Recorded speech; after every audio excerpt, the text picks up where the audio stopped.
अपने को एक क्वेश्चन दिया गया है, क्या है, a trader marks his goods at a certain price and offers a 10% discount on it. ठीक है, इतना कहा गया है, तो इसका मतलब ये है कि अ ट्रेडर मतलब एक व्यापारी है जो अपनी किसी वस्तु पर, कोई एक वस्तु पर एक निश्चित रुपया जो है तय करता है। ठीक है, तय करता है बेचने के लिए। ठीक है, okay, and offers a 10% discount, और क्या करता है, 10% का वो डिस्काउंट देता है उस पर। ठीक है, इन एडिशन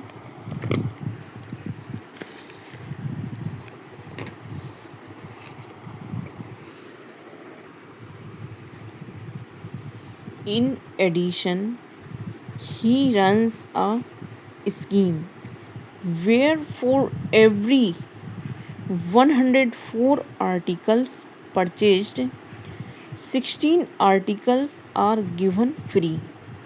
ठीक है, क्या है इसका मतलब, a trader marks his goods at a certain price.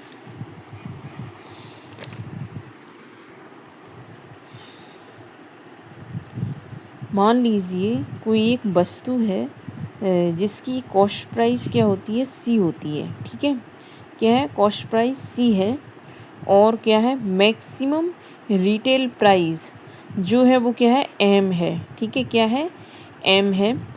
He runs a scheme where for every 104 articles purchased 16 articles are given free. ठीक है, एक कोई आर्टिकल है जिसकी कॉस्ट प्राइस क्या है, सी है। ठीक है, और इन्होंने क्या कहा कि उसकी जो MRP है वो क्या है, एम है। ठीक है, क्या है, एम है। ठीक है, तो वो क्या कर रहा है, वो जो वस्तु है कोई भी, उस पर 10% का डिस्काउंट देके उसको बेच रहा है। ये है हमारी सेलिंग प्राइस। ठीक है, उस एक वस्तु की। ठीक है, तो इन्होंने क्या कहा, अब देखो 104 वस्तुओं पे वो 16 वस्तुएं क्या दे रहा है, फ्री दे रहा है।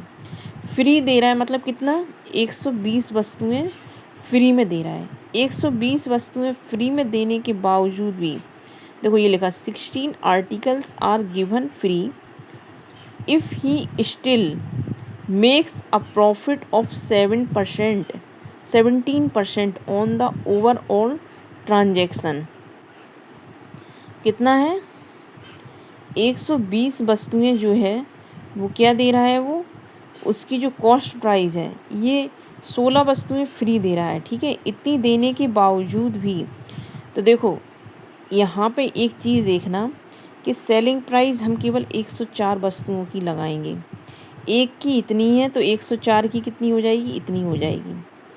लेकिन हम क्या कर रहे हैं कि 100 इतना देने के बावजूद भी, मतलब 120 वस्तुओं की कॉस्ट प्राइस लगेगी, लेकिन ठीक है हमें फ़ायदा इस पे हो रहा है, तो भी हमें 17% का फ़ायदा हो रहा है, मतलब 117%। ठीक है, यहाँ से ये सब कट करोगे तो ये M/C आएगा 9/6।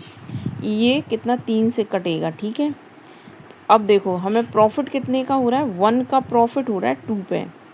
2 का मान लीजिए P% प्रॉफिट हुआ जो 1 के बराबर है, मतलब हमें 50% का प्रॉफिट हुआ।